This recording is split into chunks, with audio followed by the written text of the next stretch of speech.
महाराष्ट्र विधिमंडळाचे पावसाळी अधिवेशन सोमवारी म्हणजेच आजपासून सुरू झाले आहे। राज्यात राजकीय वातावरण चांगलेच तापलेले असताना पाणी टंचाईचे सावट असताना होणाऱ्या या अधिवेशनात विरोधक आक्रमक दिसत आहेत। या पावसाळी अधिवेशनात कोणते मुद्दे चर्चेच्या केंद्रस्थानी राहतील, सरकारला धारेवर धरण्यासाठी विरोधक कोणते प्रश्न विचारू शकतात, यावर आज आपण चर्चा करणार आहोत। नमस्कार, मी अक्षता, आपण पाहताय मुंबई आउटलुक।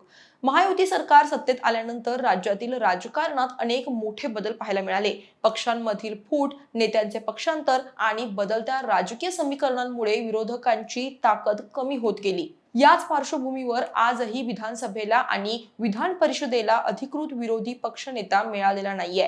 ही परिस्थिती राज्याच्या संसदीय परंपरेसाठी चिंतेची गोष्ट असली तरीही विरोधक एकजुटपणे अधिवेशनात लढत आहेत। तरीही आघाडीत अंतर्गत अस्वस्थता पाहायला मिळतेय। लोकसभा निवडणुकीनंतर आघाडीत अस्वस्थता अधिक वाढली। विशेषतः उद्धव ठाकरे यांच्या नेतृत्वाखालील शिवसेना गटातील काही खासदारांच्या संभाव्य पक्षांतराच्या चर्चांनी विरोधकांची चिंता वाढवली आहे। या चर्चांचा थेट परिणाम त्यांच्या ठाकरेंच्या आमदारांवर आणि संघटनात्मक बांधणीवर होताना दिसतोय।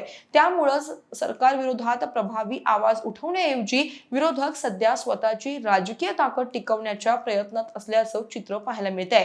विधानसभेत ठाकरे गटाकडे सर्वाधिक विरोधी आमदार असले तरी त्यांच्या पक्षावरही फुटीचं सावट कायम आहे। तर दुसरीकडे राष्ट्रवादी काँग्रेसच्या शरद पवार गटाबाबतही राजकीय घडामोडींची शक्यता कायम असल्याची चर्चा आहे। या पार्श्वभूमीवर विरोधी पक्षांच्या नेतृत्वापुढे संघटना टिकवणं आणि आमदार एकत्र ठेवणं हे मोठं आव्हान बनलंय। त्यामुळे आक्रमक विरोधी भूमिका घेण्याऐवजी अनेक नेते सावध भूमिका घेत असल्याचं दिसतंय। यामागे आणखी एक कारण म्हणजेच विकास निधीचा प्रश्न। विरोधी पक्षातील अनेक आमदारांचा आरोप आहे की त्यांच्या मतदारसंघातील विकास कामांसाठी मिळणाऱ्या निधीत कपात करण्यात आली आहे। परिणामी विकास कामे रखडण्याची भीती निर्माण झाली आहे। अनेक आमदारांना सरकार विरोधात उघडपणे भूमिका घेतल्यास मतदारसंघातील कामांवर परिणाम होऊ शकतो अशी चिंता सतावते आहे। त्यामुळेच काही जणांनी अधिवेशनात संयमित भूमिका घेण्याचा मार्ग स्वीकारल्याचं बोललं जाते।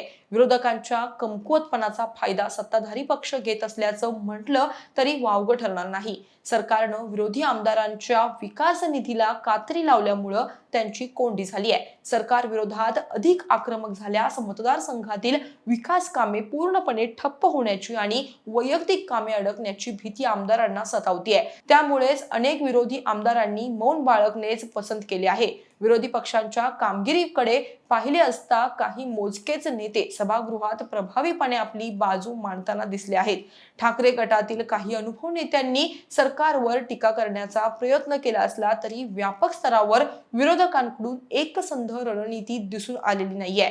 काँग्रेस आणि राष्ट्रवादी काँग्रेस, शरद पवार गट यांच्याकडे अनुभवी नेतृत्व आणि माजी मंत्र्यांची फळी असली तरी अंतर्गत मतभेद आणि समन्वयाच्या अभावामुळे त्यांची ताकद अपेक्षित प्रमाणात दिसून आलेली नाही। मात्र विरोधकांकडे सरकारला घेरण्यासाठी अनेक गंभीर मुद्दे उपलब्ध आहेत। गेल्या वर्षभरात राज्यातील अनेक भागांमध्ये अतिवृष्टी, पूरस्थिती आणि दुष्काळजन्य परिस्थितीचा शेतकऱ्यांवर मोठं संकट आलं।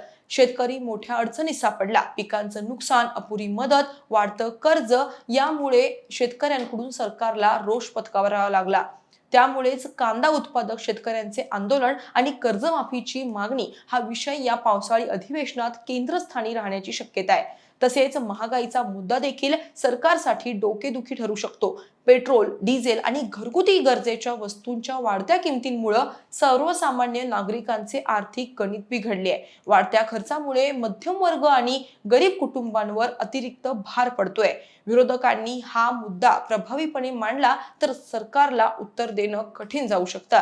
कायदा सुव्यवस्था आणि जन आंदोलनांचाही प्रश्न यावेळी महत्त्वाचा ठरणार आहे। विविध विकास प्रकल्पांविरोधातील लोक आंदोलने, काही भागांतील सामाजिक तणाव आणि गुन्हेगारीच्या घटनांबाबत सरकारची भूमिका अधिवेशनात चर्चेचा विषय ठरू शकते। विशेषतः काही प्रकल्पांमुळे प्रभावित नागरिकांमध्ये निर्माण झालेला असंतोष आणि त्यातून उभे राहिलेले आंदोलन यावर सरकारला स्पष्टीकरण द्यावे लागू शकते। राजकीय स्तरावर केंद्रीय तपास यंत्रणांच्या वापराबाबतचा मुद्दा देखील अधिवेशनात गाजण्याची शक्यता वर्तवली जाते। विरोधकांचा आरोप आहे की तपास यंत्रणांचा वापर करून राजकीय दबाव निर्माण केला जातोय आणि विरोधी पक्षातील नेत्यांना लक्ष्य केलं जात आहे। सत्ताधारी पक्ष मात्र हे आरोप फेटाळत असून कायद्यापुढे सर्व समान असल्याचं सांगत आहे. त्यामुळं या विषयावर दोन्ही बाजूंमध्ये जोरदार खडाजंगी होण्याची शक्यता आहे. एकूणच राज्यातील अनेक गंभीर प्रश्नांवर चर्चा होण्याची अपेक्षा असली तरी विरोधकांच्या अंतर्गत अडचणी आणि सत्ताधाऱ्यांची मजबूत राजकीय स्थिती यामुळे अधिवेशनाचे स्वरूप वेगळे राहण्याची शक्यता आहे. जनतेच्या प्रश्नांना किती प्राधान्य मिळते आणि सरकारला खऱ्या अर्थानं कितपत घेरले जाते याकडे संपूर्ण राज्याचे लक्ष लागले आहे. आगामी काही दिवसांमध्ये हे अधिवेशन केवळ राजकीय संघर्षासाठी ओळखले जाईल की जनतेच्या प्रश्नांवर ठोस निर्णय घेण्यासाठी हे पाहणे महत्त्वाचे ठरेल.